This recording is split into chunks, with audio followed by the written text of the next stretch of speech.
more towards the eco-friendly side of fashion. I learned about codes and conventions of the fashion magazine through my research, more about color palettes, photography, and the layout.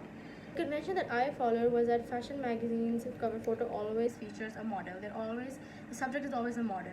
My subject is also a model, and to specify my theme, I also added hints of flowers and leaves to show the elements of nature. The convention I challenged with my cover photo was that they have a lot of text on their front page. My cover is very minimalistic and it has very minimum text that also puts more focus on my cover photo. The color palette in fashion magazines is also very important as it puts the message through of the exact theme the fashion magazine is following. For example, that street fashion magazines always have a dull color palette to keep in touch with the street vibe of the magazine. I carefully chose my color palette because of numerous reasons.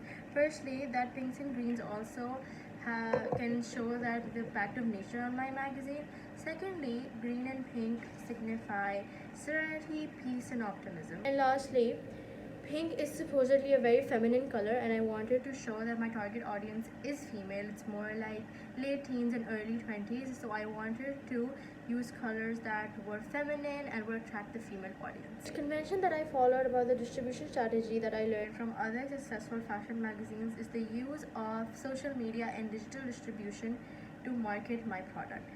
I plan on partnering with activists that have a similar cause to mine and with fashion influencers on social media to market my product and reach my target audience. Now moving on to the purpose of my magazine and the social issue it represents is eco-friendly fashion. I want to spread light on the fashion industry and specifically fast fashion. Fast fashion is basically seasonal trends.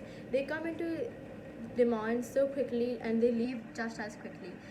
Fast fashion brands rush to mass produce these articles to cater the largest audience possible. After the seasonal trend fizzles out, there are no use of these clothes. They're just disposed of. They are disposed of in unethical ways. They are dumped into water bodies, they're dumped into landfills, and because these clothes have polymer in it, which is a plastic, it won't biodegrade, so it will stay in our environment. Fast fashion brands also have such immoral labor policies. They exploit the cheap labor in developing countries, and they don't even pay the workers the minimum wage. They exploit child labor, and many of the fast fashion brands Many fast fashion brands have been sued for exploiting child labor and having unethical labor policy. And lastly, I want to destigmatize eco-friendly retail choices such as upcycling, recycling, and thrifting. These choices are looked upon as such a cheap alternative, and only for people who do not have money would resort to these options. But now at this time we need to resort to these options because we do not have a choice as we are destroying our environment.